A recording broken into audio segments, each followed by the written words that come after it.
Hello and welcome to this series of lectures entitled Come Search with Me.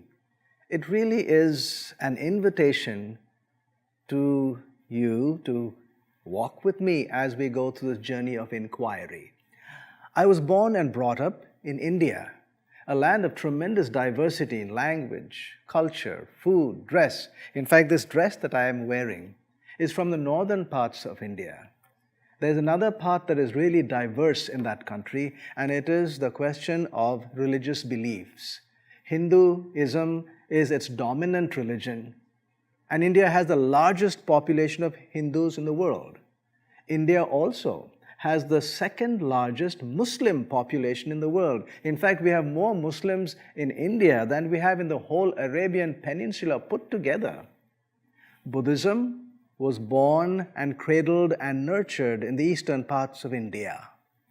Tradition tells us that Christianity came to India in its very first generation. St. Thomas came there, and even today there are monuments to his name. Sikhism, Jainism, with the milieu of agnostics and atheists, that is the crucible in which I grew. Naturally, I had a whole lot of questions, and some of those questions bothered me, vexed me a great deal. So I went on a journey of inquiry, a journey that went on for more than 20 years. I asked people and then read up. After I finished the 20 years of search, I tried to spend the next 5 years in organizing the material into a stepwise reasoning that I would find acceptable and actually satisfying to me. And this is what gave rise to my seminar called Come Search with Me. So I would like now to invite you to come with me on this journey. We'll go through it briefly, but I hope we can learn something out of this presentation. The question is big. And when we address such a big question, it is usually wise to lay a foundation first. Here's a statement, and it's a purpose statement. This seminar has been deliberately designed to encourage critical thinking in regards to a common topic that appears to elude universal agreement at present. The question is about God, and there are many facets to this question. One of them is the following. There is a great, what I call a great divide. One side says God, in quotes, the side of the atheists, who say that God is non-existent and fictitious. The other side, B, believer, says that God is relevant and factual. How shall we address such a big question with our small minds? Will we be competent to do it? Well, listen to the statement by Henry G. Statements from authorities in a field should be as subject to scrutiny as those emanating from the most humble sources, even a beginning student. So that includes you and me. Here's another statement by Judge Graham. Science is not an inscrutable priesthood. Any person of reasonable intelligence should, with some diligence, be able to understand and critically evaluate a scientific theory.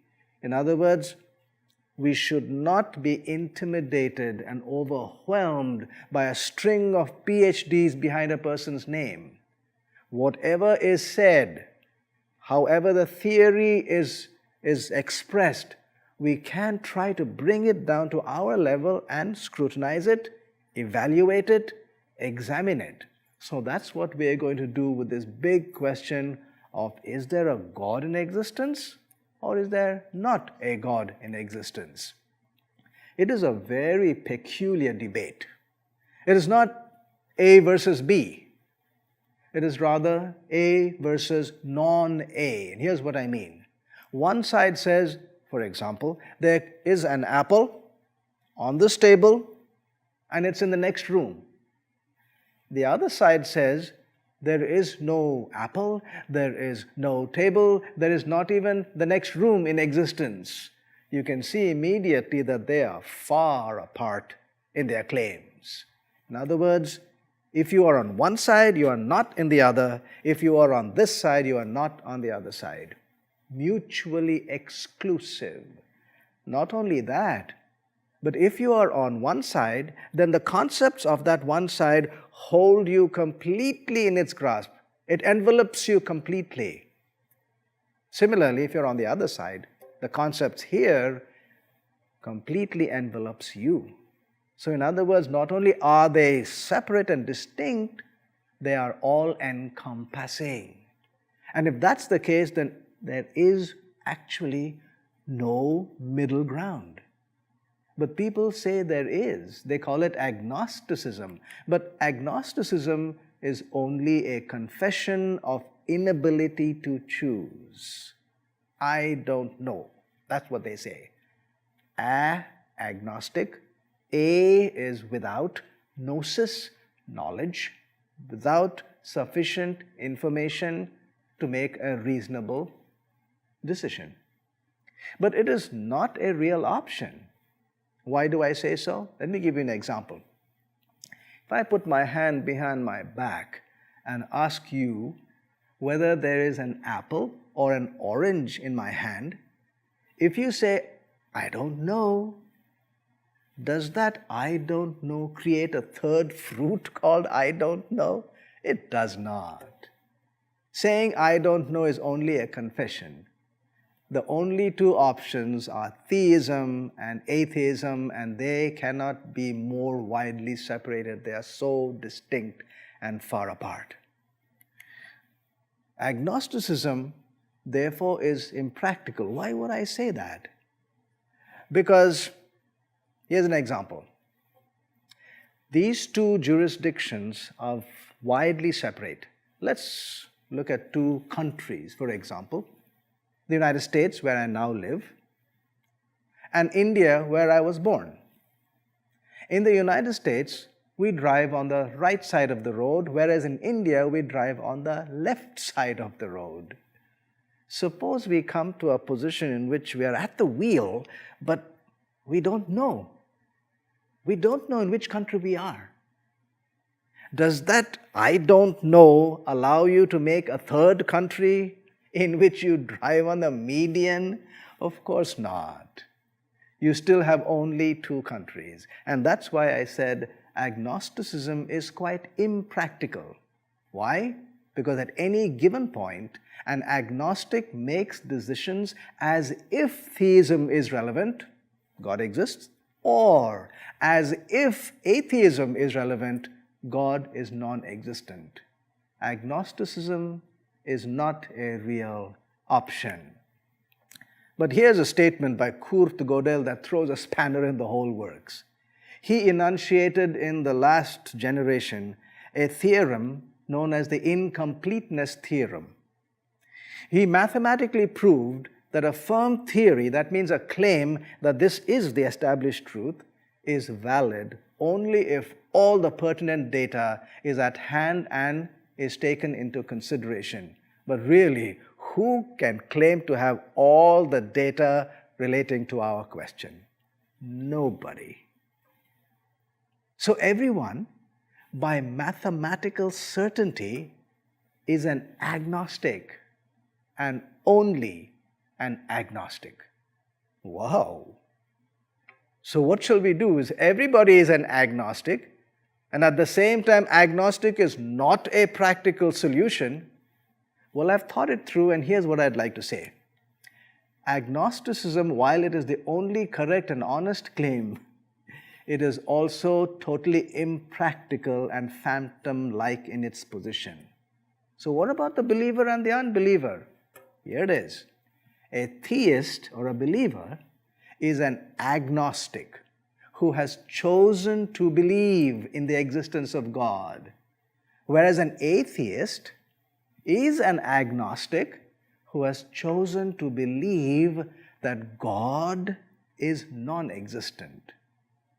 What is common is that both are agnostics and both depend solidly on belief.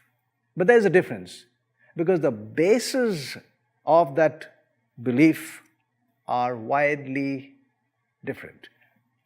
And what are those bases? The theist's base is a confession that their belief they derived from a declaration in a book, for example, the Quran or the Rig Veda or the Torah.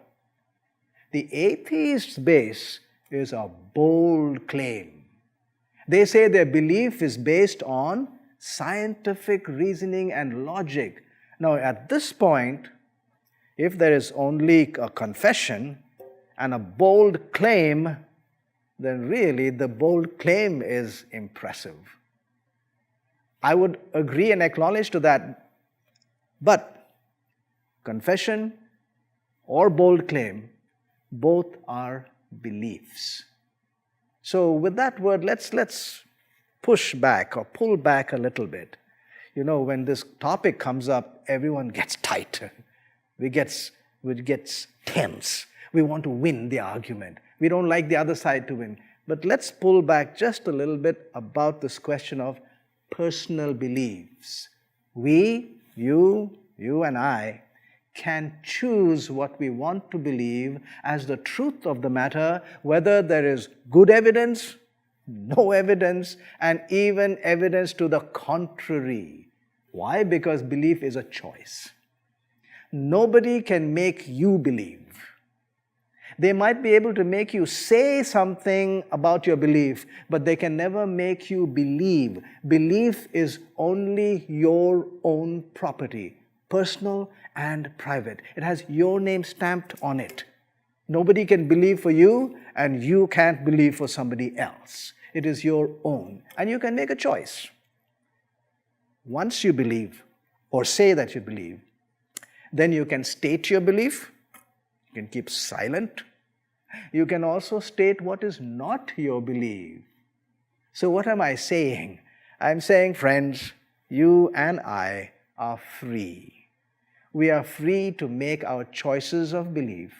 Nobody can force us. No matter what I put on the screen, it cannot force any of you to believe, because belief is your private property. Only you can take what I say and put on the screen, if you so choose, and put it in that place which is called the cubbyhole of your belief, and mull around and examine it, and if you choose, you add it onto your belief. So here's what we can draw back on. Nobody can make you believe. It's your own personal choice. But a personal choice does not make it true or false. In other words, beliefs do not create truth. So here I am with my personal belief, but may or may not be true. What shall I do? Well, we could have a way in which we can better this situation, and that is to put two heads together. Two are better than one. So let's make a community goal to look for which is a more credible claim, theism or atheism. But if you and I are going to do it together, then we will have to make certain ground rules. And here's the ground rule I'd like for you to come along with me with. We will depend and employ only evidence, not mere opinion. Only logic, not illogic. Only reason, not absurdity. So with these three, let's try to see how we can make a choice. Why is this debate inconclusive? It's been going on for decades and generations and even centuries. When I looked at it, here are some reasons why we might come to understand why it is inconclusive. Terms are not defined, the evidence is not defined, and there's lack of neutrality and something known as confirmation bias. Let's look at them. Do you know that atheists and theists disagree on the most basic term, God? How can you have a discussion if you disagree on the most basic term? Have you heard people say, who made God? If you say God made us, then who made God? The very question shows that the meaning of the word God is not agreed to by both sides.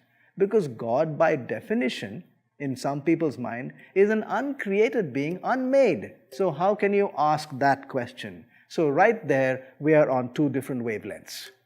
And it cannot be a good, reasonable discussion. Evidence. Theists, believers in God, claim that they can describe evidence for the existence of God. Atheists are silent. They have never described the nature of the evidence that they say is missing. And believe me, I've gone all over the world. For 10 years I've asked, what is it that is missing, which, if it was there, would show everyone that there is a God in existence? Some have tried to answer that, but the moment we get into a discussion, they fall back and are silent. So, if we have not come to an agreement on even the question of evidence, how can we have a reasonable discussion? Neutrality. Each side approaches the question from its own angle and never from the center. You can go anywhere. And a person may be undecided but never takes a central, neutral position. They appear incapable of starting out neutral. And why is that? It's because of confirmation bias, which is the tendency to recall, select, or interpret evidence in a way that supports one's pre-existing beliefs. And how many people have confirmation bias? Everyone. Everyone has confirmation bias. 100% of the inhabitants on planet Earth. So, don't call anyone biased. Not because they're not biased, but because everyone is biased. Look, if everyone is only short-statured, what is the point in saying, get the short guy, I want to talk to him? No, it won't make any sense. So don't call anyone biased, and don't be called biased by anyone, not because we are not biased, but because everyone is biased. Why are we struggling with bias? You know, when I looked into it, I found something very interesting. Everyone, you and me, have in our minds three distinct attitudes. The attitude of a skeptic, the attitude of a believer, and the attitude of an inquirer. What do I mean by these? For example, the skeptical attitude, as soon as it hears a report, will dismiss it without even going into an inquiry. Whereas a believing attitude will simply swallow because they like it.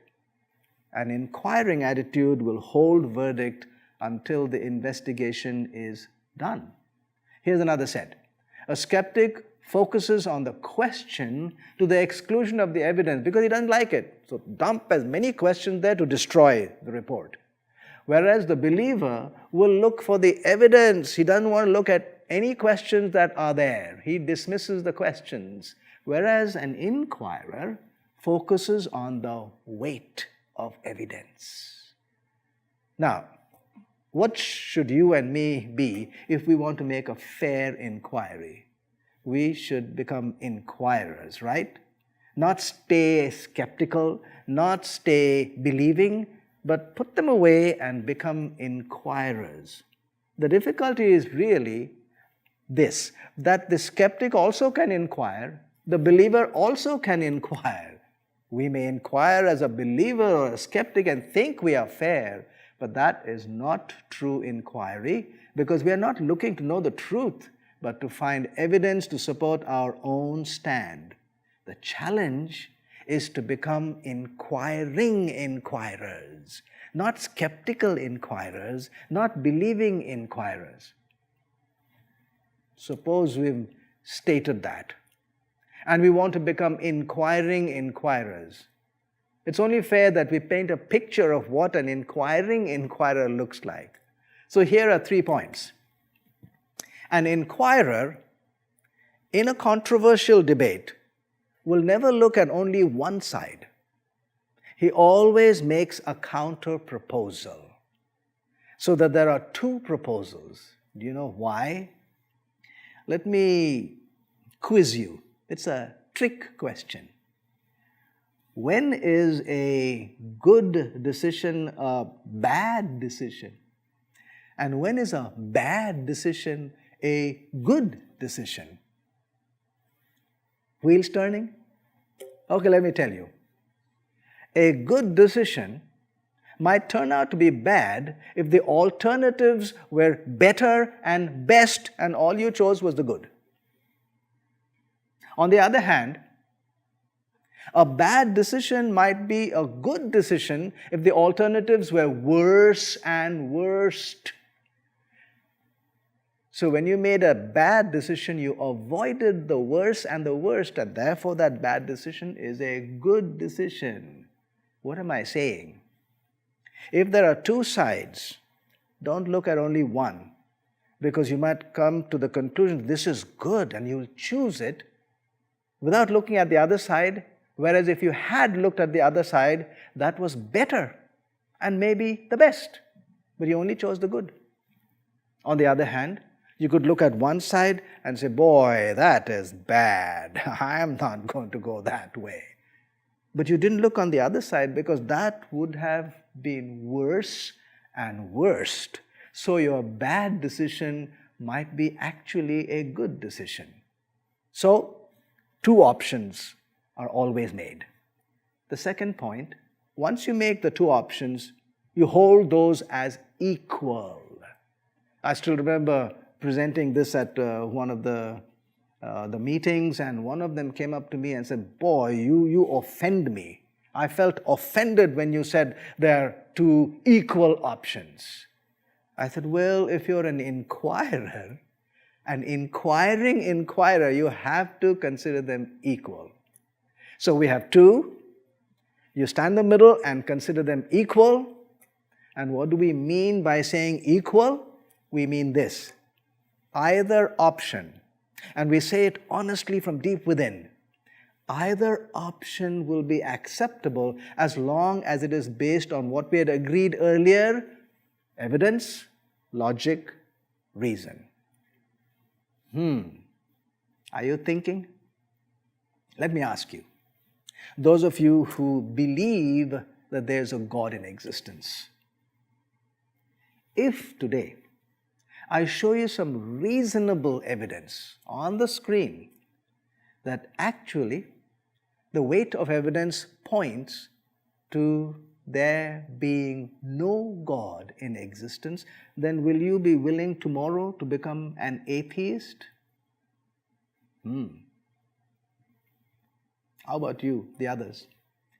If you believe that there is no God in existence, and today I show you some reasonable evidence that there is, after all, the supernatural, and there is a God in existence, then would you be willing to become a believer, a theist by tomorrow morning?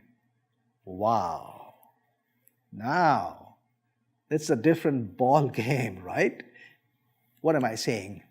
It takes raw guts to become an inquirer. It takes unfailing courage to remain one.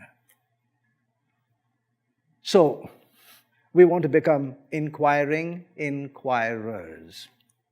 So let's make a decision, you and me, so that we are on the same journey together. How long do you think you will stay and remain an inquirer after making a decided position that you will be an inquirer? Do you know how long? I don't know for sure, but I'd guess that you would remain an inquirer for all of 2 minutes plus or minus a few seconds. Poke the bubble, burst it. The fact is, we go zooming down to our side because we have confirmation bias. We are unable to do anything about this. And that's why, if you really want to become an inquirer, an inquiring inquirer, then we need help. Agreed? Yes, we need help. We need to create an atmosphere in which we remain inquirers, at least get the best chance to remain an inquirer.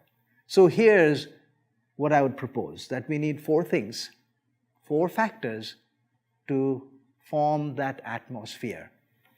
Number 1, humility. Number 2, honesty. Number 3, calmness.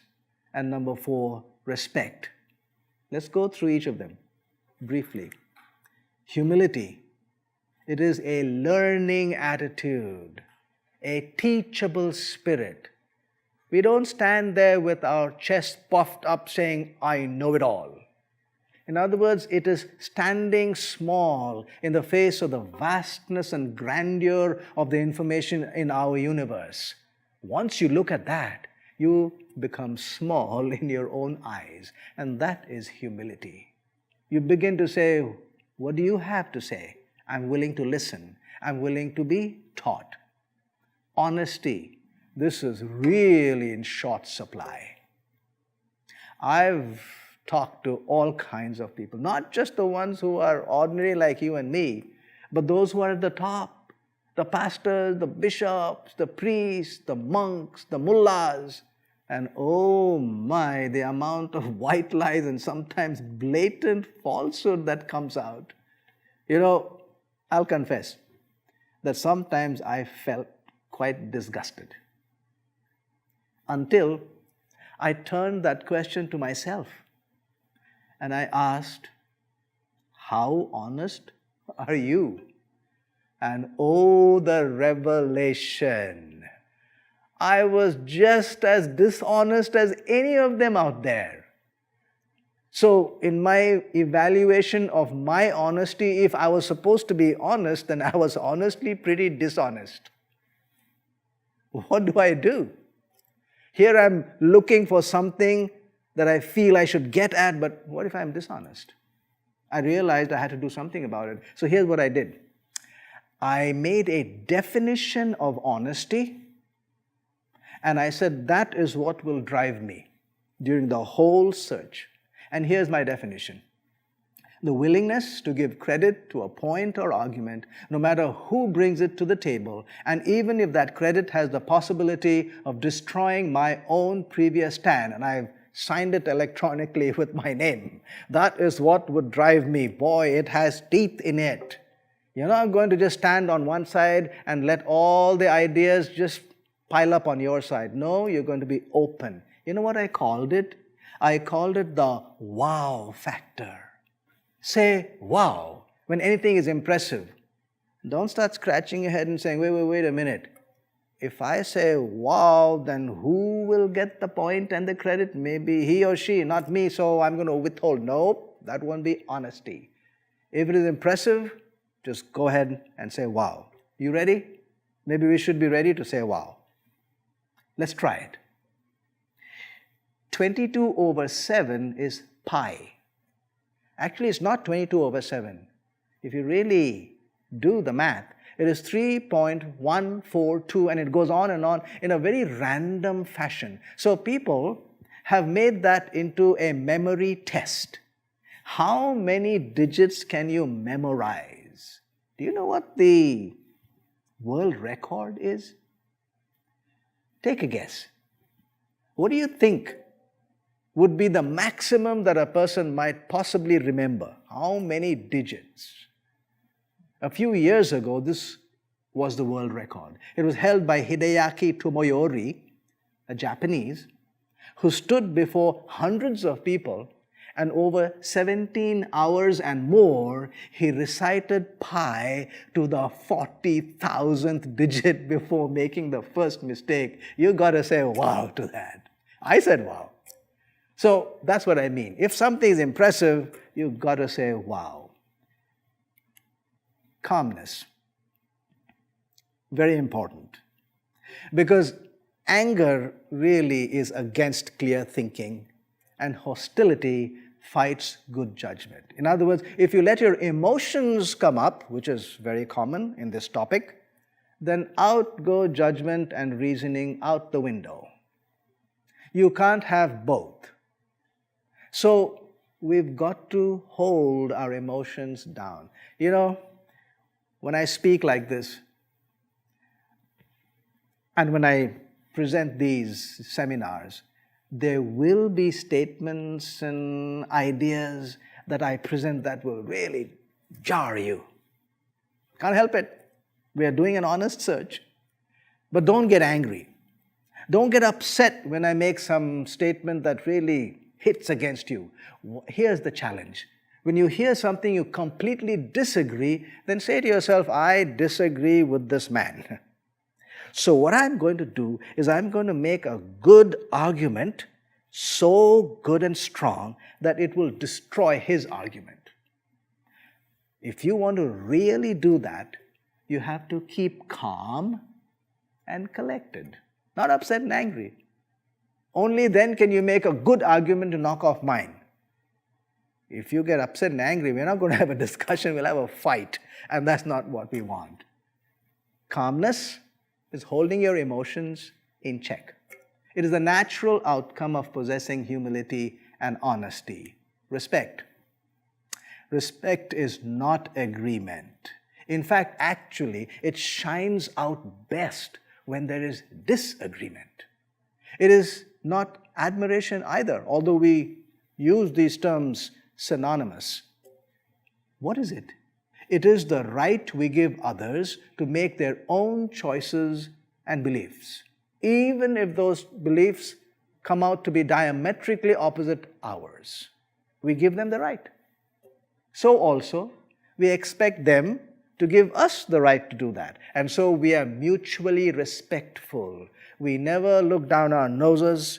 We never treat them condescendingly, with pity as if they know less than we. No, we respect them. We hold them equal to ourselves, and we say you have equal right to do whatever search you want and come to whatever conclusion you want to. So these four: humility, honesty, calmness, respect.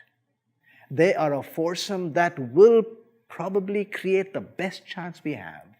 It's not only in this debate, my friends. If you use these four in any situation in life, wherever there's a controversial topic, I think that no matter how bitter the fight, if you use these four, you will get into the argument, you will get into the discussion, and even if you disagree to your heart's content, you can come back to be friends at the end of the discussion. You will not fight. Use these four. They really will take you the distance. If you start from one end or one side, the tendency is to have two columns of argument. Mine, yours. So what I will do is pile up all the evidences on my side and look at all the deficiencies you have and point out those deficiencies. If there are holes, I shoot and knock you down. So two columns. But remember, we didn't start from the side. We do not want to do that. We have to start from the middle. And if that's the case, then I developed this idea called the PAN process. The PAN process does not have just two columns of argument, yours and mine. It has four columns. We look at both the options and we fight for both. Then we turn around and we fight against both. So we have 4 columns of arguments. Against and for A, and for and against B. That is the pan process. What's the meaning of pan? One meaning is that it goes across. A few years ago, we had the Pan American Airlines. It went across America. In other words, the process must take you across. Don't sit in one corner. Across. Go across. Pan also means to sift. Way back in the 1800s, the gold rush in California, the people came there to pan for gold. What's the meaning of panning? They had to sift. Shift out the mundane and ordinary from the valuable. That's the other name or the meaning of pan. The third meaning, it just happens to be the first 3 letters of my family name, Pandit. So the pan process is what we're going to do. It has 4 columns of arguments.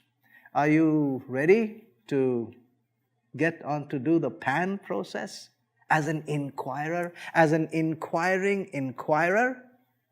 Let's go. 4 columns of argument. Column 1, arguments for atheism, the claim that God is non-existent. How many arguments? None. Wow, that is surprising. You know, you would never have come to that if you had not done the pan process. Because the pan process makes you come to be disciplined and discuss only 1 column at a time. And in this column, there are no arguments for atheism. Why? Because the statement of atheism is a negative statement. There is no God in existence. God is non-existent.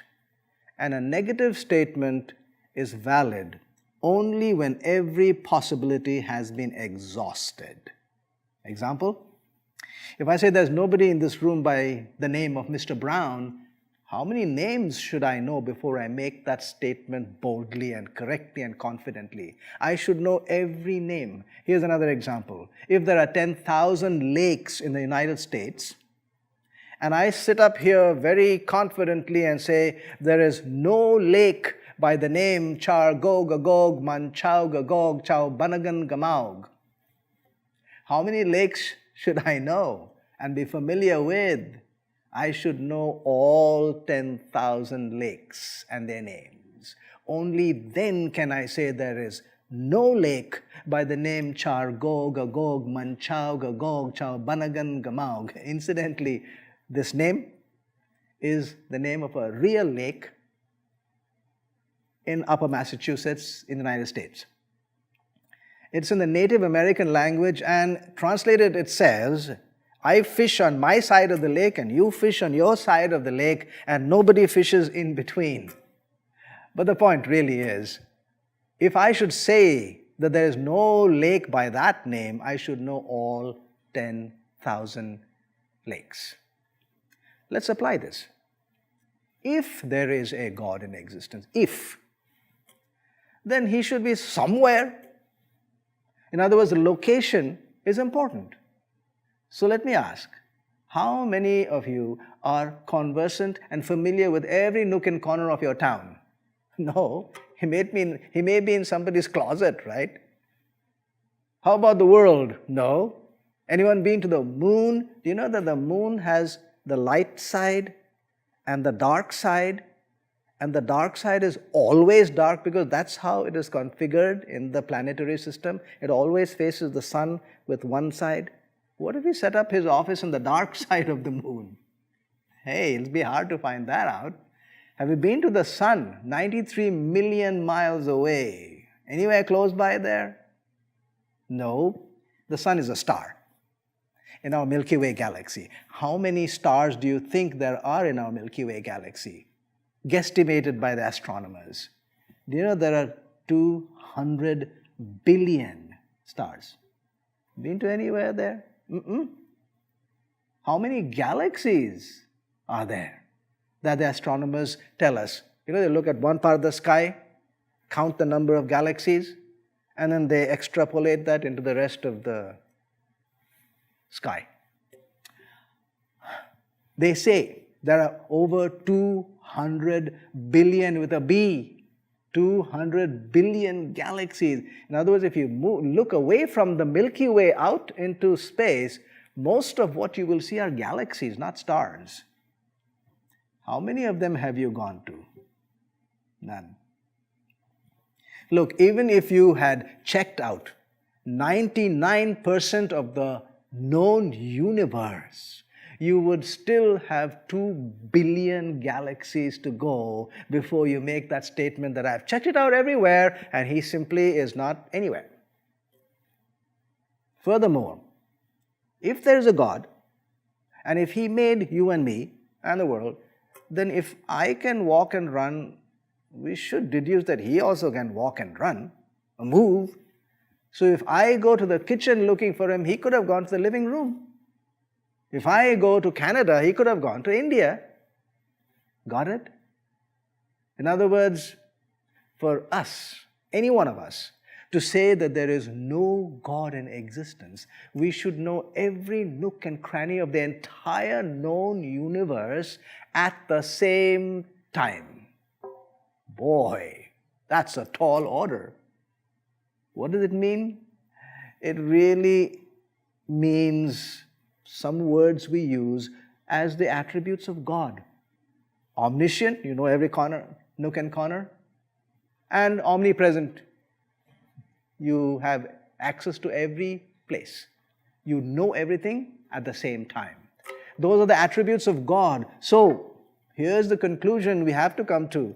If we have to honestly and reasonably say that there is no God, then we should have the attributes of God. Or become a God yourself. But then if you become a God yourself, you can't say there is no God. So in this column, no arguments. How many marks would you give this column out of 100? Has to be 0. Let's go to the next column. Column number 2. And in this column, we talk about arguments against theism, the claim that there is a God in existence. We'll look at 4 of them.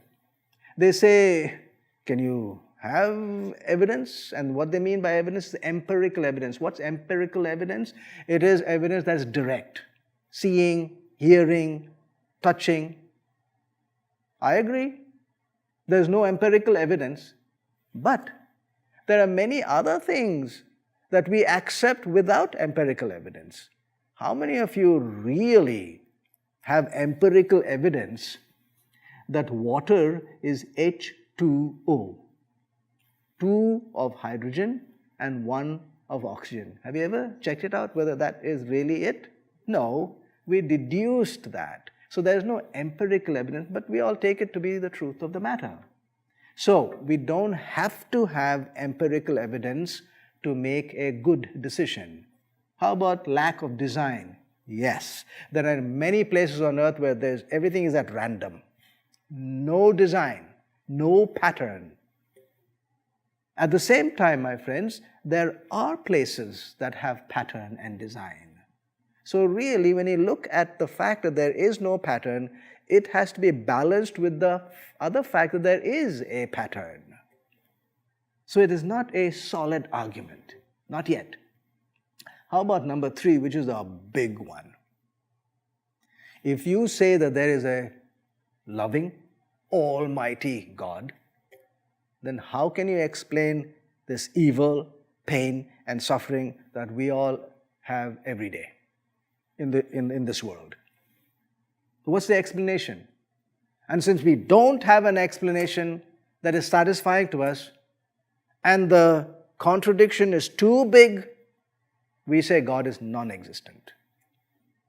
That is the argument that is made. But let's look carefully at that argument. And like I said, critically think. Here's a few ways of looking at it. Who is asking the question that there is a discrepancy? Everyone. The theist as well as the atheist. So if both of them have this as a burning, disturbing question, then the presence of pain and suffering cannot be the ultimate decider, because Even with the pain and suffering, there are people who say, you can put it aside because they do believe in God. In other words, in the face of pain and suffering, they still can accept the existence of God. In other words, then the pain and suffering cannot be the final decider. Point number 2.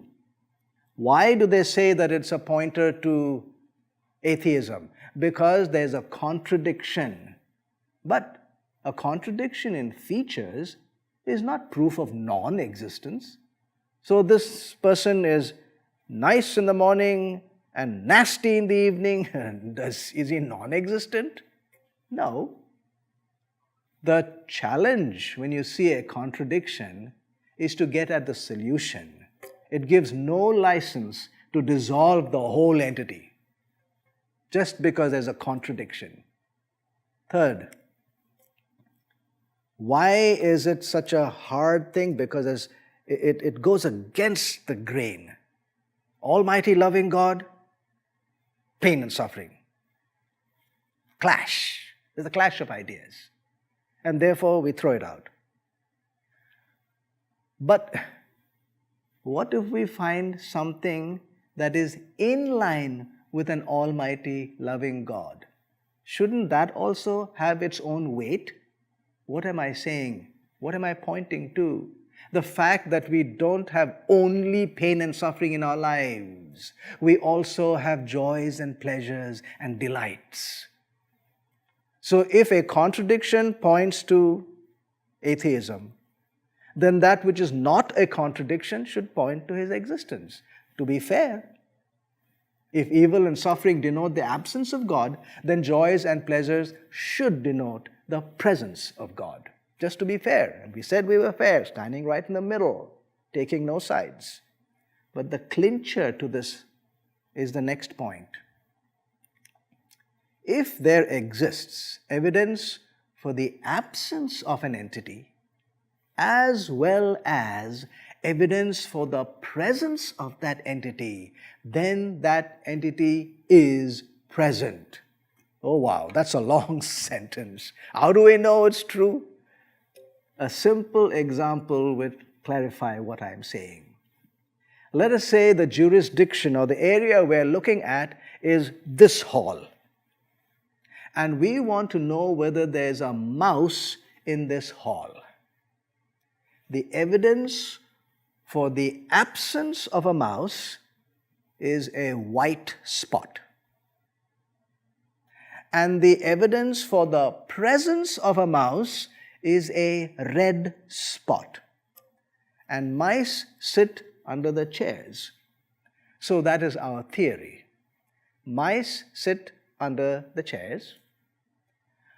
A white spot is evidence for the absence of a mouse.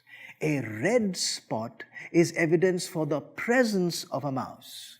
Now let's look at this room. We'll go from this chair, white spot, white spot, white spot, white spot, everywhere white spot except that last chair there. Under that one chair, there is one red spot. Is there a mouse in this hall? Of course there is. What's the dictum?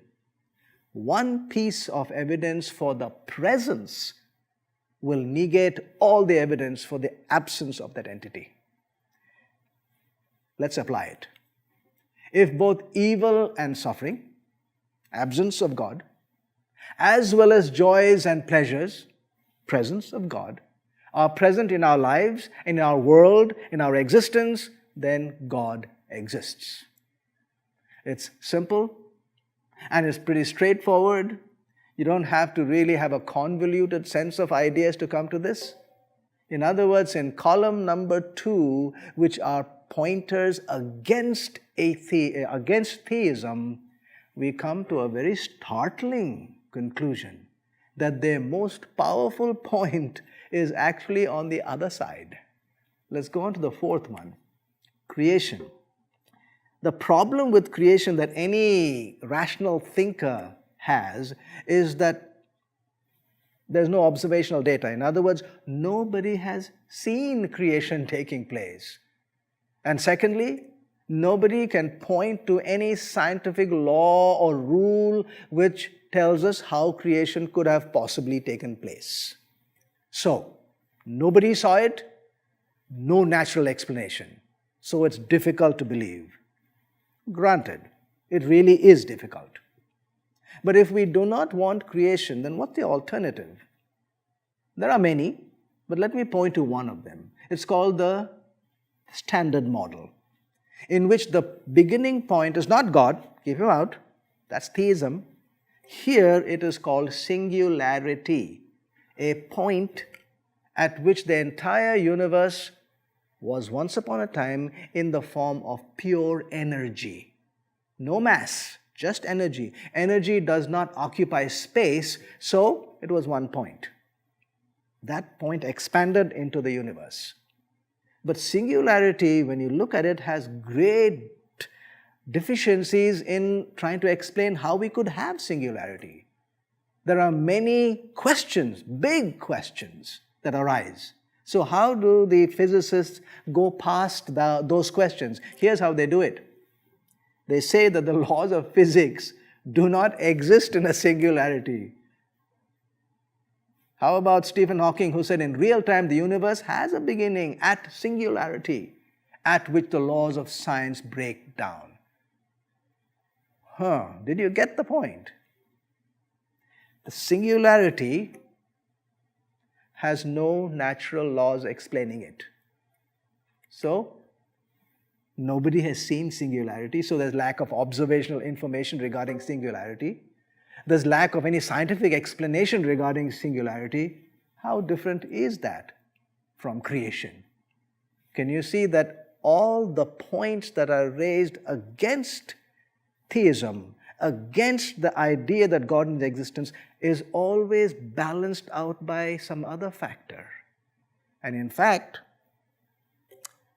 the big one, pain and suffering, really shifts you to the opposite side. How many marks do you think you would give this column? The first column was 0. This one does not have huge marks, my friend. In fact, I would be tempted to put minus because the big point went to the other side. I'd say 20 points. Let's go to the third one. The third column, arguments for theism, for the claim that there is a God in existence. Let's go through 4 of them. Number 1, circumstantial. What's the meaning of circumstantial? Just a pointer. Not a proof, just a pointer. The numbers, billions believe. If just one person told me that they saw a white crow, I'd say, hey, wait a minute. But if 10 people said, well, we really saw one. It was a crow and it was white. I'd say, okay, I'll give it a chance. If 500 people said they saw that crow, then I would not throw the claim out. I would say, let's look for an explanation. Probably it was an albino. What I'm saying is that I wouldn't throw it out. It becomes circumstantial evidence. Number 2, very deep in the human psyche. We have about 5,000 years of human history. Do you know that in not one single generation has the idea of God ever been wiped out? Not even a single one. It is very deep in the human psyche. So it does become a circumstantial evidence. And number 3, the presence of design and purpose. People say that it's just apparent purpose. Wait a minute. What is the difference between apparent design and a real design? It couldn't be in the pattern because the pattern is there for both. You know, a few weeks ago, I was at the Napa Valley in Northern California. They have these vineyards. And if you go looking at a vineyard from a certain angle, it looks like all the plants are planted at random. And you can go from at this angle, this angle, this angle, this angle, random. But suddenly you come to one angle and you see every plant in straight, real straight, like an arrow rose. So is there a design or not? Just because the majority of angles showed non-design, it does not mean there is no design. One angle is enough to show that there is design. And if there is design, my friends, there is a designer. So these are circumstantial. How about the anthropic principle? What's the meaning of anthropos? It's human. And the meaning is that there are factors that contribute to and sustain human life on a planet like ours, and those are very finely tuned. That's the anthropic principle. They are very exact and precise. For example, the expansion rate. The universe could have expanded at any rate. Say from 1 millimeter in a billion years to the speed of light, 186,000 miles per second, 300,000 kilometers per second. So the spectrum of the possibilities is huge. In fact, the statement says it is huge, the possibilities. A trillion, trillion, trillion, trillion, trillion, trillion. A trillion of a trillion, of a trillion. In other words, that many possibilities, and out of those, only one's rate would have allowed us to live. If it was a little faster, a little slower, we could not have a universe that would be capable of supporting life. Similarly, with gravity, the four basic fundamental forces in nature, the strong nuclear force, weak nuclear force, electromagnetism, and gravity. Which is the strongest? Strong nuclear force. Which is the weakest? Gravity. Do you know the spectrum? If you draw a line with millimeter marks on it and swing that line across the globe and to the moon and to the sun and across the whole of our Milky Way galaxy, how many millimeter marks would you find on it? And what if you stretched that line to the next galaxy? Boy, you would lost count completely of the millimeter marks. But those millimeter marks are the number of times that the strong nuclear force is bigger and greater than gravity.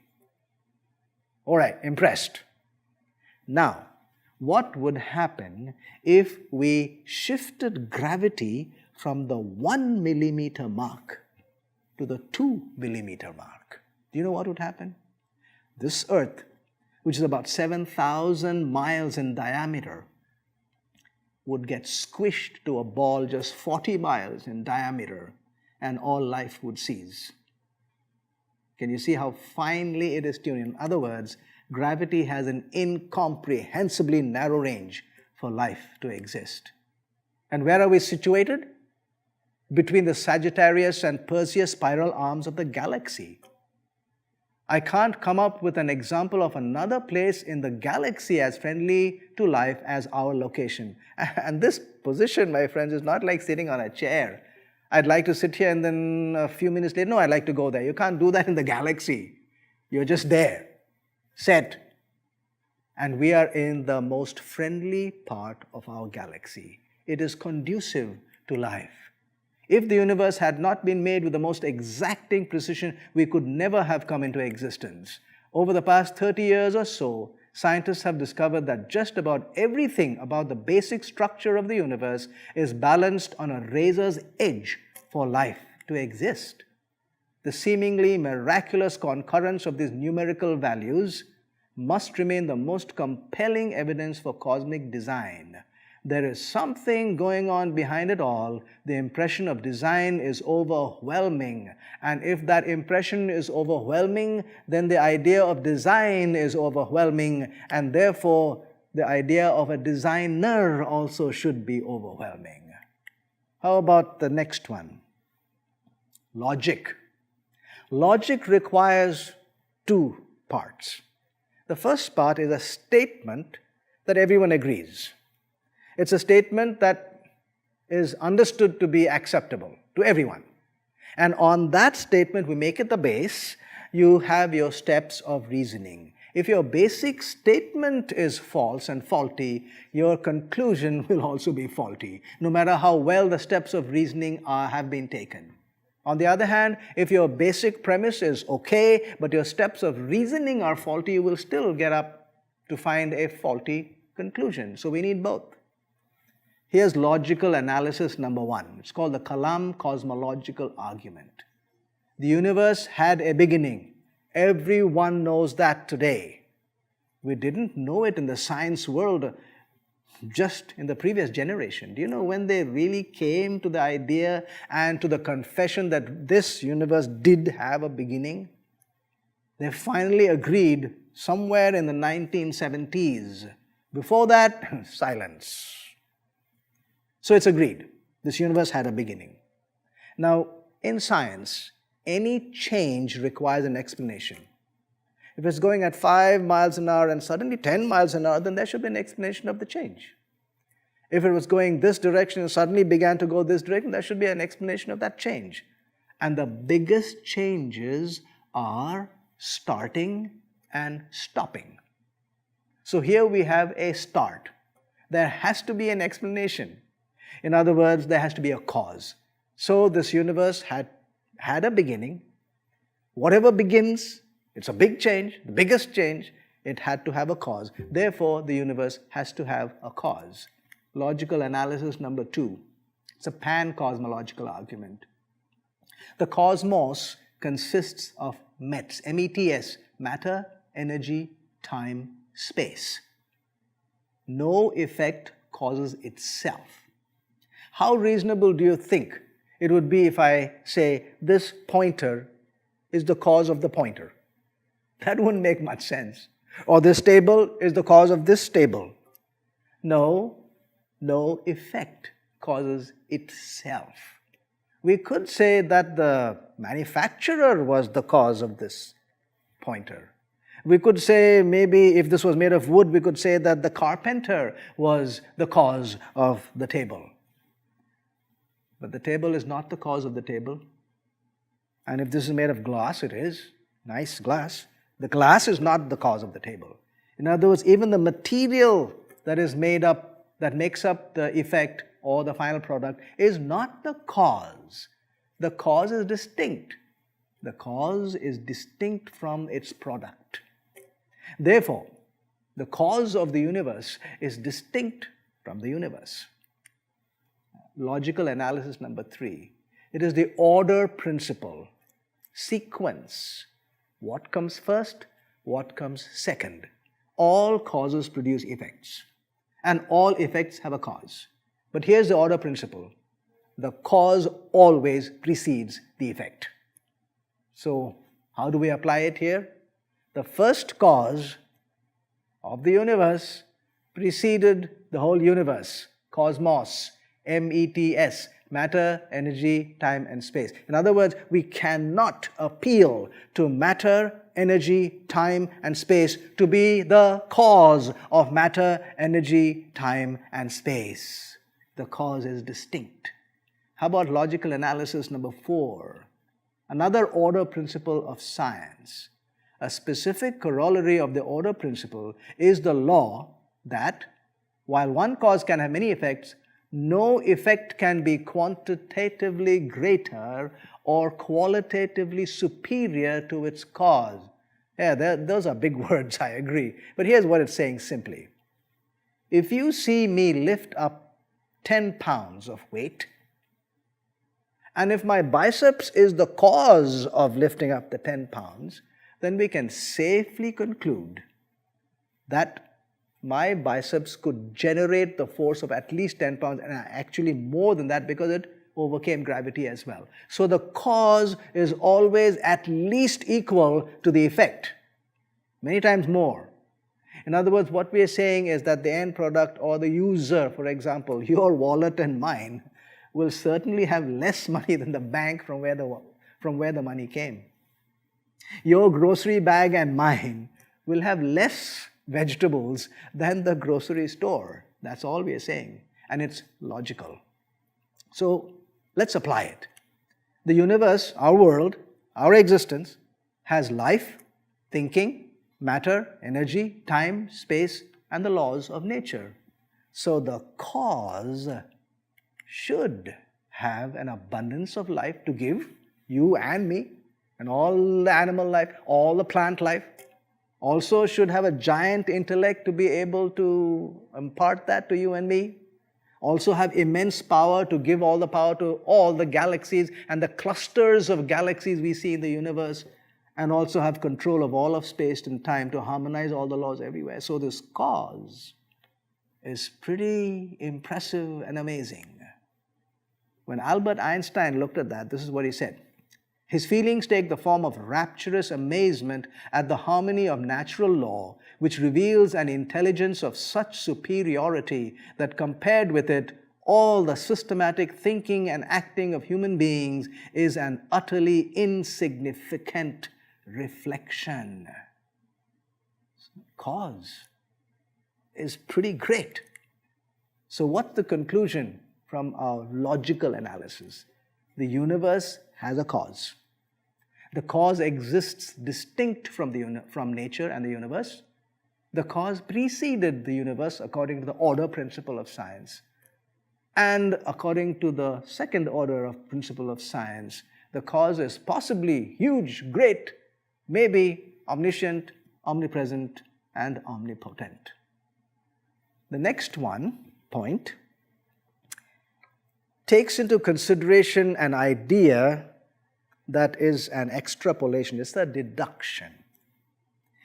If there is a God, then the description is that things happened rapidly, quickly. If there is no God, then the description is that the universe came into being very slowly over millions and hundreds of millions and billions of years. So here is an argument that is a deduction of a process that happened quickly. We have to go to what is known as radioisotopes. Some of us don't know what it is. Let me tell you simply what it is. A radioisotope is a substance that gives off radiation. And the radiation comes off itself. So as it gives off the radiation, the mass or the amount of the substance itself comes down. It becomes less. So there is a formula. It's called the half-life. How long does that material take to become half its mass or amount? For example, from 20 to 10. Do you know that that is the exact same period that is required for the mass to go down from 10 to 5? And it is the same period of time that is required to go from 5 to 2.5, and the same from 2.5 to 1.25. In other words, if it halves itself, it has a set period. It's called the half-life of the radioisotope. For example, the uranium-238 has a half-life of 4.53 billion years.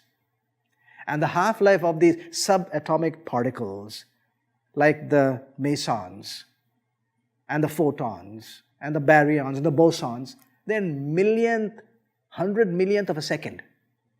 We're looking at one particular radioisotope. It's called polonium-218. Polonium-218 has no precursors. In other words, it does not come from another substance.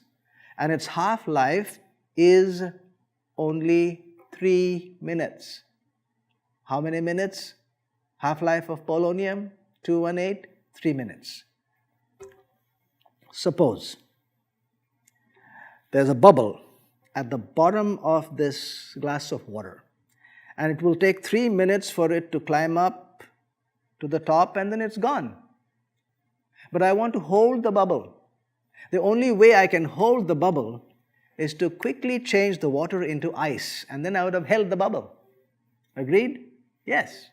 So here's the question. It will take 3 minutes for the bubble to move from the bottom of the glass to the top, and then it's gone. So if I want to catch the bubble, how quickly should I turn the water into ice? Within 3 minutes. You're right. So if I see a glass of ice and there's a bubble inside that ice, caught inside there, then I can safely, reasonably deduce that the water was made into ice in 3 minutes or less. Got it? Yes. There are different types of rock that we come across. Igneous rock comes out from lava. metamorphic rock that changes. Sedimentary rock. The material is brought and pressed down over a long period of time, becomes rock. There's another rock which is very peculiar. It is granite. Granite is a rock that we have not yet deduced or understood how it was formed. We know the composition. We know possibly the pressure and the temperature which must be applied to the composition to make it into granite. But whenever it is tried, it never forms granite. It forms another powdery substance. But here's the point. Every granite piece in the world, every, that has been studied, from the El Capitan in Yosemite National Park to maybe even the Rock of Gibraltar or any other place on earth, has polonium halos in them, not by just a few or handful, by the thousands. Polonium halos are what is caused when the radiation is given off. So when polonium-218 gives off its radiation, it forms a halo signature. So if we found halo signature in a granite rock, we can make a reasonable deduction that that granite piece was formed in 3 minutes. And if every piece of granite has polonium halos, then we can deduce that the granite, which forms basically the crust of the earth, was formed in 3 minutes, which is half-life. The full life is, say, about 5 hours. 3 minutes to 5 hours, half a day of the daylight time. Not millions and hundreds of millions and billions of years. So, the polonium halos could be a pointer to God. The polonium halos, unrefuted evidence for the Earth's instant creation. An exceedingly large number of polonium halos are embedded in granites around the world, which distinctly implies that our Earth was formed in a very short time. I spoke to the person who did this study. His name is Robert Gentry, and this is what he said. We have repeatedly challenged the Academy, which is the National Academy of Sciences, to publicly explain where the polonium halo evidence for creation has ever been scientifically invalidated. For over 15 years, they have refused to even try. And this is when I had asked him 5 years ago. So at least 20 years have gone by and nobody has refuted that piece of evidence. So as long as it's not refuted, it could point to a rapid process, which would be more like God in existence than like atheism. Column 4 is the final column.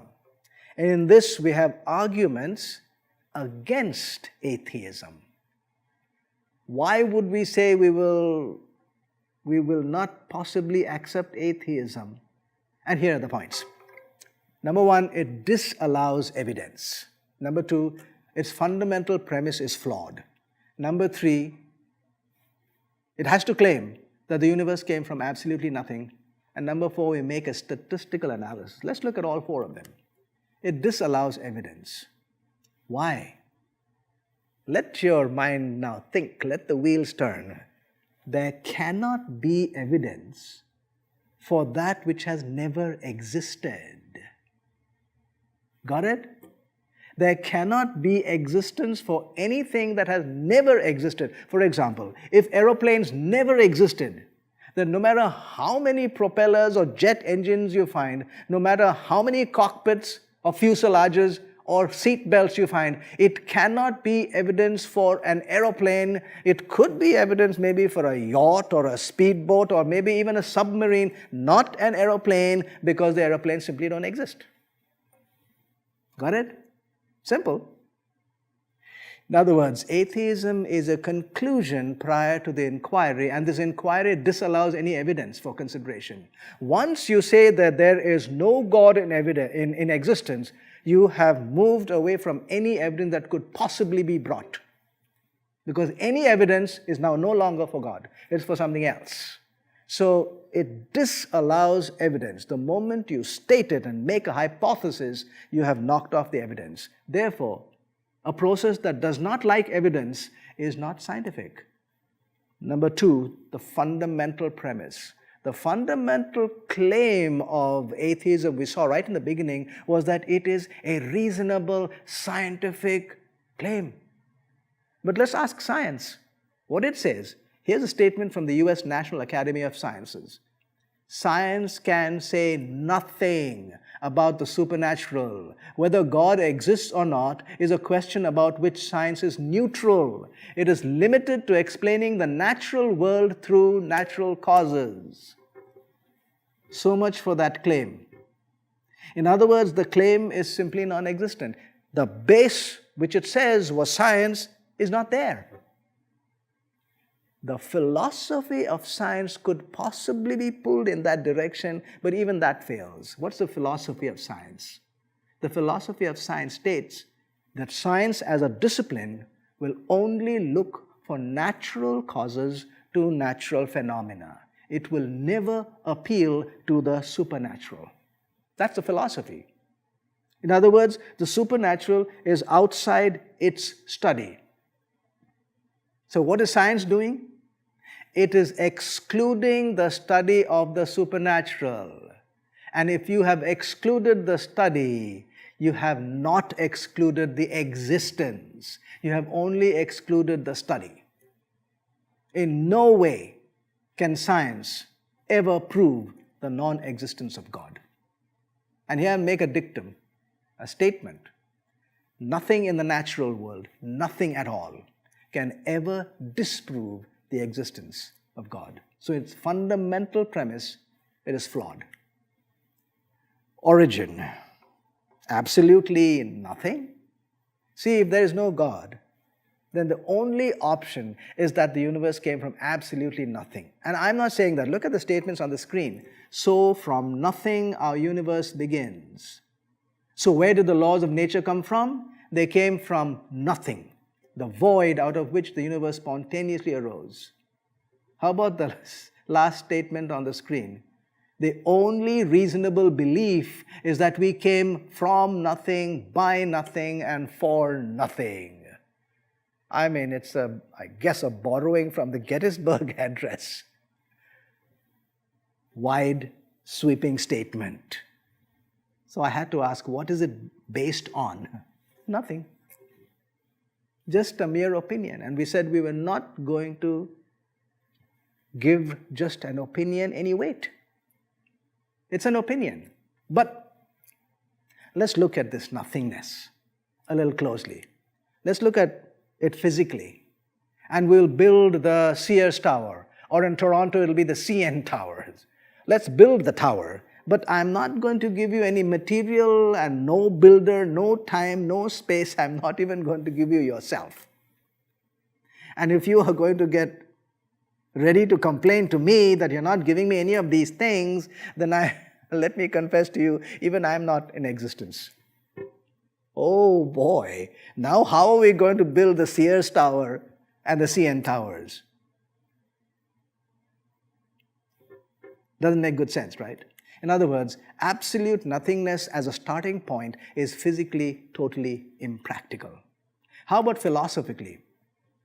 Absolute nothingness cannot be imagined. Why do we say that? Because to imagine, you have to use your brain and mind. And you cannot imagine the non-existence of something that you are using. That's not possible. If you bang a nail into the wood with a hammer, you cannot afterward postulate the non-existence of the hammer. Then how did the nail go in? You know what I'm saying? If you cannot imagine it, and it's impossible to imagine that which you are using, because if you want to say absolute nothingness, you must imagine the non-existence of your own brain and mind. That cannot be possible. That which cannot be imagined cannot be proposed as a scientific theory, because there's no starting point to make or even to evaluate the theory. So philosophically, absolute nothingness as a starting point is an impossibility.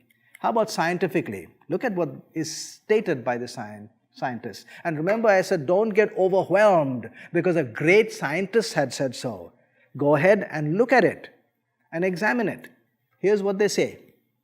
quantum mechanical fluctuations in the vacuum created the universe. By the laws of physics, nothingness is unstable. How about the statement that we all know, nature abhors vacuum? You know, scientifically, when you look at this, there's a mix-up of the void, which is total, absolute nothingness, and vacuum. They are two different things. Just look at nature. Vacuum? Do you know how you can get vacuum in nature? It is not just nothingness. Vacuum is a state only because the nothingness is surrounded by something. It's a physical barrier. If you take away the barrier, you will not have nothing. You will have stuff going inside there. So, a vacuum requires something to be a vacuum. So where is the pressure and the strength of the force? They will tell you that it's in the vacuum, but it really is not. The strength of that system is actually in the pressure that's outside the vacuum. It's very easy to check it out. Take a flask, suck out all the air, and you have a vacuum inside there. Now, if you poke a hole on the side of the flask, you'll immediately know that the vacuum is an unstable entity. Air gets inside there.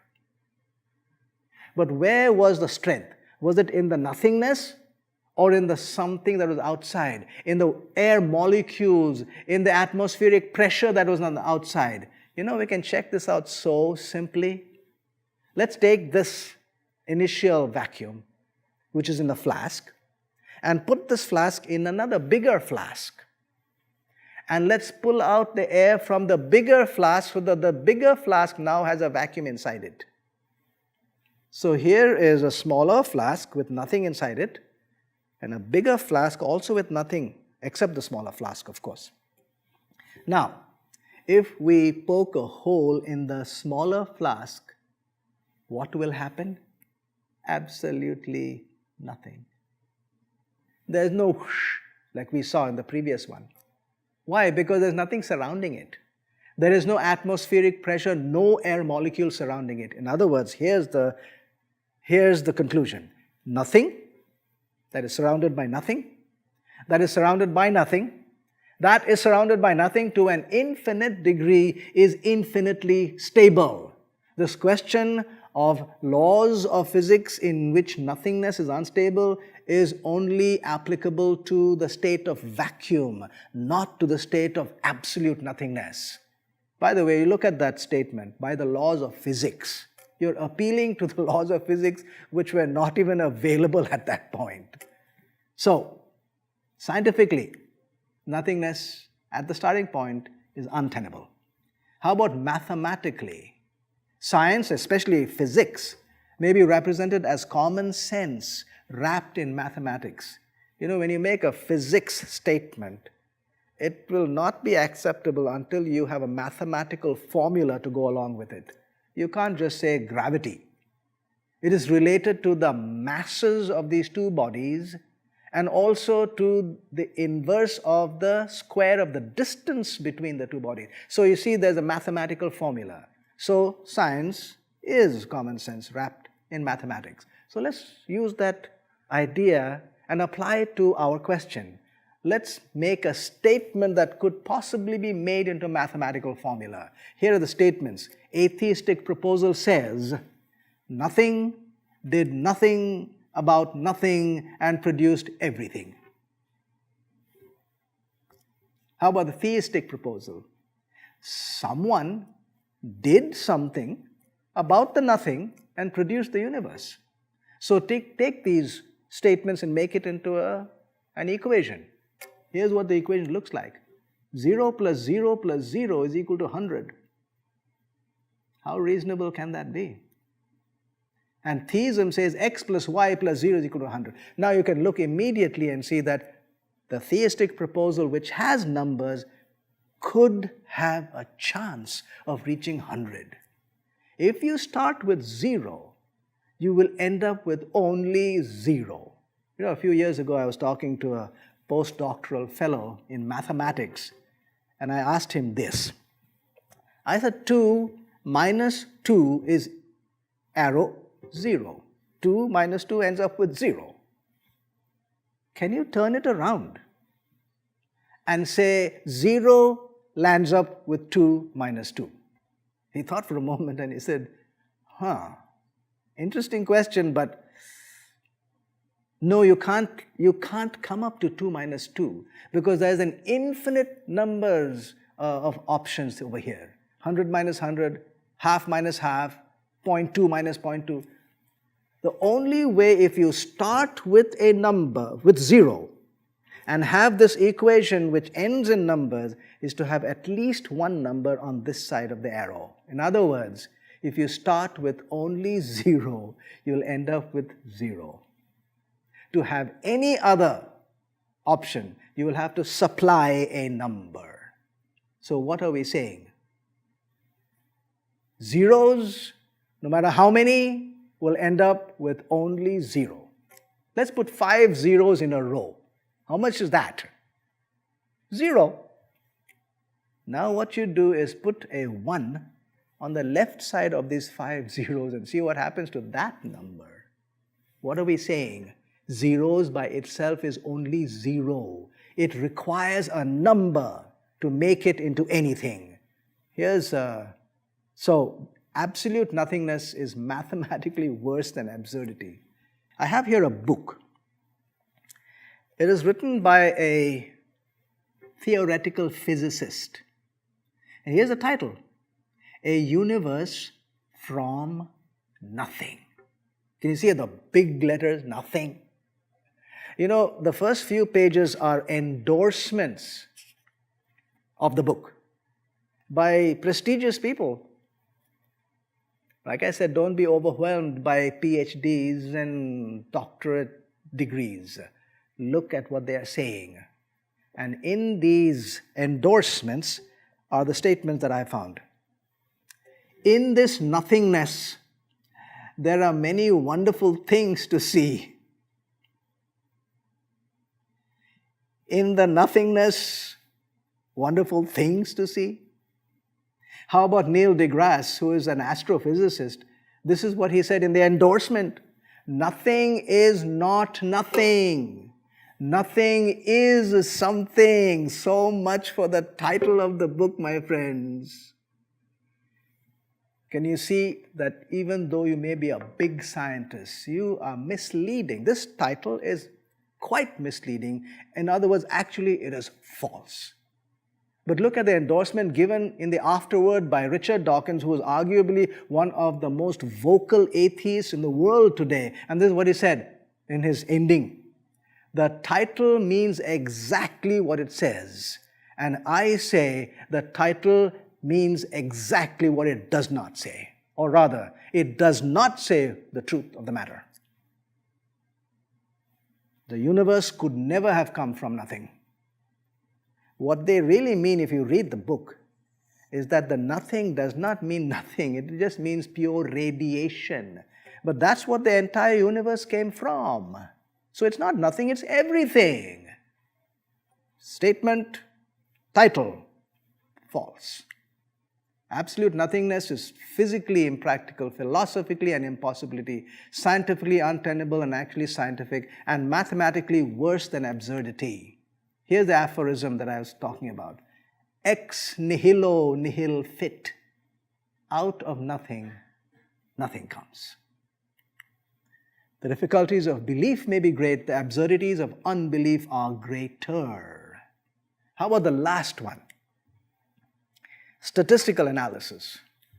You know, chance is subjective. What's the chance of this happening? What's the chance of that happening?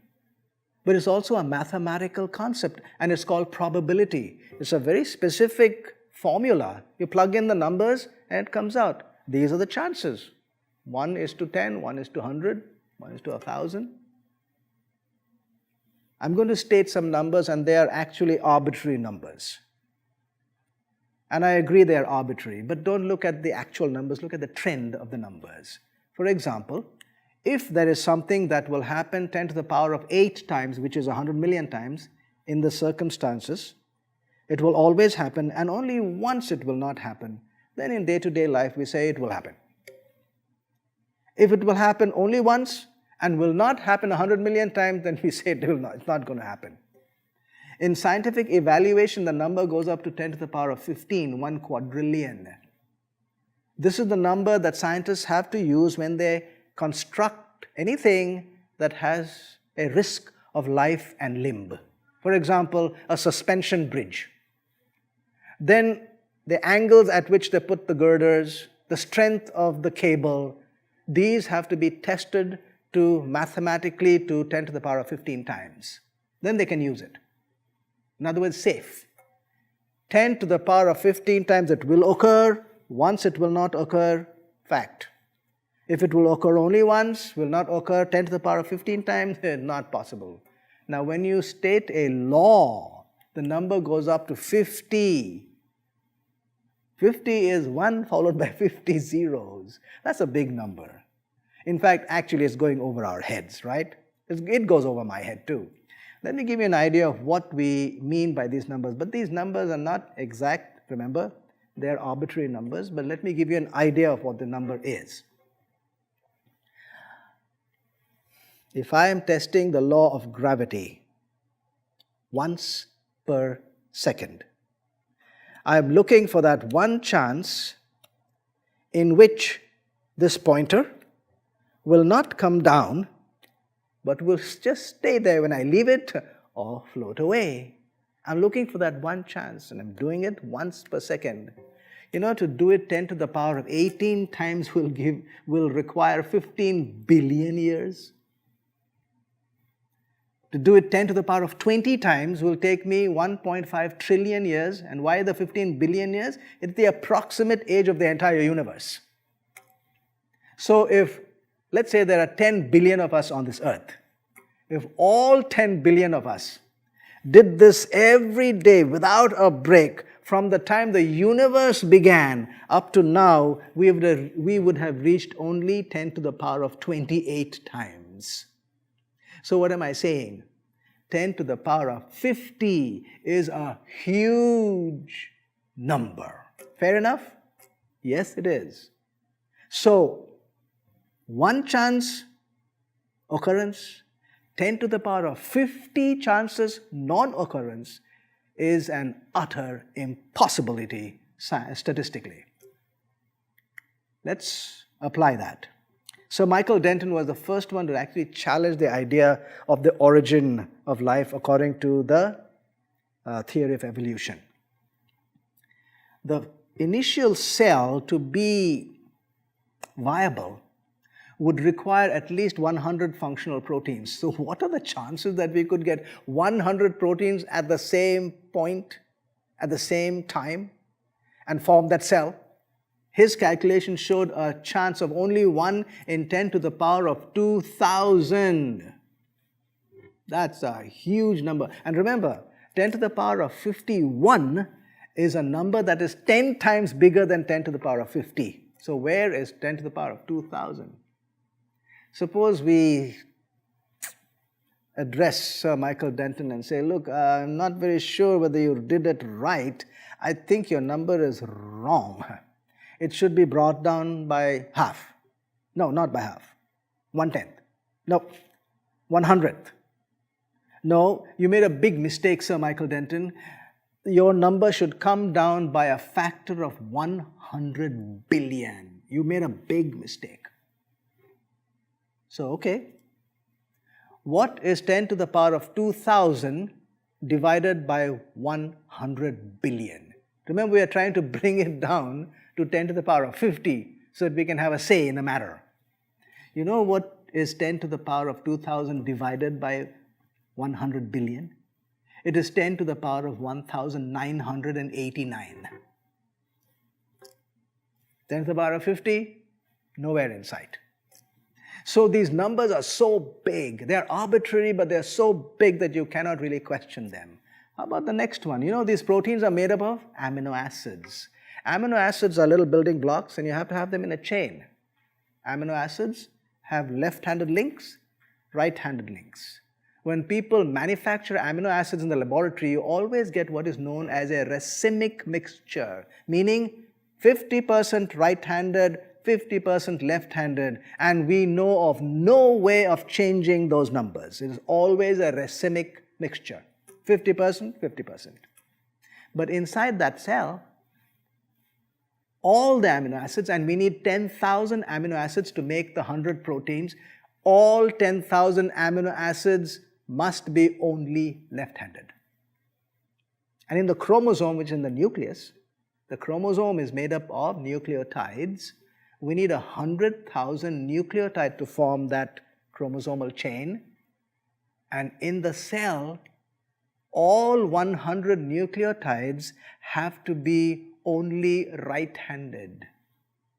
So what are the chances that we are going to get 10,000 left-handed amino acids and 100,000 right-handed nucleotides at the same point in time and space to form that cell? Here's what one person says who calculated it according to him. It says there's only one chance in 33,113. Are you impressed? Are you willing to say wow? I was willing to say wow. But just in case you are not, let me try once more. There is a person whose name is Harold Morowitz.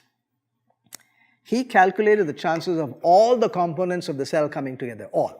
Cell wall, cell membrane, cytoplasm, Golgi apparatus, mitochondria, everything. What is the chances that one single cell would be formed? Do you know how many cells are there in your body and mine? Anywhere from 60 to 75 trillion. But here we're talking only about one, the original one. What are the chances that we get all the components together at one point? Here is the statistical chance. 1 in 10 to the power of 100 billion. And that is just to bring the stuff together. You got to teach each one what to do. That's not in this number. And then we got to teach them how to divide. The cell must divide, and once the cell divides, both of them must be still alive. How does that happen? Got to teach that. That's not in the number. Then when it becomes more complex and more complex, then plant life, animal life, then human life, and then somewhere along the line was injected into this complex organism an appreciation for friendship, for loyalty, for love. Can you see the list really is endless? If the list is endless, what are the chances of it occurring? If only two possibilities exist, and there are only two, atheism and theism, and if only one is correct, then if A is possible, so is B. But if A becomes improbable, B will become probable. And if A becomes impossible, B becomes fact. Really? Let's check it out. First, a lecture on mathematics. And here's the lecture. 6 minus 3 is equal to 3. Now, when you look at the first number and the last one, when there's a subtraction sign, the last number is always smaller than the first number if there is a subtraction sign. In other words, a number minus another number, the product or the end will always be smaller than the first number. That is our mathematical lecture. Over. Now time for the test. So I'm going to give you a test. But here's how I'm going to do it. I'm going to give you a problem to solve, and then I will give you the answers. 2 answers. Only 2. One of them is correct. Got it? The lecture says that a number from which another number is subtracted will end up with a number that is smaller than the first number. Here it is. The problem. What is 11 minus 6? And I'm going to give you 2 options. The first option is 19. And the second option, I've written it down, but I'm not going to show it to you. So option A is 19, option B is hidden. Which one will you choose? Option B, of course. Why? Because option A is bigger than the first number, and it is impossible, once you have a negative sign, subtraction sign, for the number to be bigger. And therefore, the other option is the correct one. Did you get it? You don't have to see it to know that it is correct. You don't have to see it. If you show this to be impossible, then the other becomes fact. People say, hey, why can't we see? Fine. But if statistically it's impossible, then this is fact. In other words, if it is statistically, utterly, totally, completely impossible for the first cell to have gotten together by itself, then the only reasonable scientific conclusion is that somebody supervised it. It didn't do it by itself. So here's what we come up with then. A word from Sherlock Holmes, the super detective of the previous age. How often have I said to you that when you have eliminated the impossible, whatever remains, however improbable, must be the truth? Have we made our points? Column number 1, 0. Column number 2, 20. Column number 3, which we said was, the circumstantial evidence, the anthropic principle, the logical analysis, and the question of the granite formation. How many points would you give it? I'd say I'd give it 80, because there's nothing that hits against those points. How many points would you give this last column number 4? The strength of the arguments. From nothing, we saw it was strong. Statistical analysis, strong. In other words, I'd say it'll be close to 100, but let's make it 80. So here's the summary of the PAN process. Column number 1, 0. Column number 2, 20. Column number 3, 80. And column number 4, 80. Now let's put it together, because atheism is columns 1 and 4.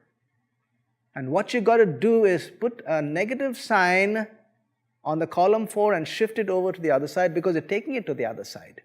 So you have to have a minus. These are points against atheism. So atheism is 0 minus 80, which lands up minus 80. Theism is 80 minus, which is column 3, minus the 20 in column 2. 60. Look at the strength of these numbers. It doesn't matter what the numbers are. You could have put your own numbers. But you do not have the numbers on the same side of plus and minus. It is not that theism is, say, 30 and atheism is 40 or 20. It is theism being on the positive side. So it wins not by a small margin, it wins completely, because the other side is negative. And a negative cannot stand before a positive number. So mathematically, we have shown something here, my friends. In other words, the final conclusions, options. Theism is difficult to believe. No question about it. We do have a hard time. But look at the options we have. Agnosticism is totally impractical and unreal. And atheism is baseless and absurd. So yes, if we take the stand that theism is a bad decision, then I'm suggesting to you that the alternatives are worse and worst. Therefore, the bad decision is a good decision. Agreed? You can break it down if you want, all my arguments. You can come with a Q&A period later on. So here's my conclusion. Based on evidence and reasonable logical thinking, the existence of the supernatural is valid and makes the better sense. Therefore, the existence of God is a rational, credible claim. If I were an attorney, a lawyer, in a court case, I would turn to you as members of the jury and I'd say, ladies and gentlemen of the jury, Here are my arguments. I rest my case. Thank you.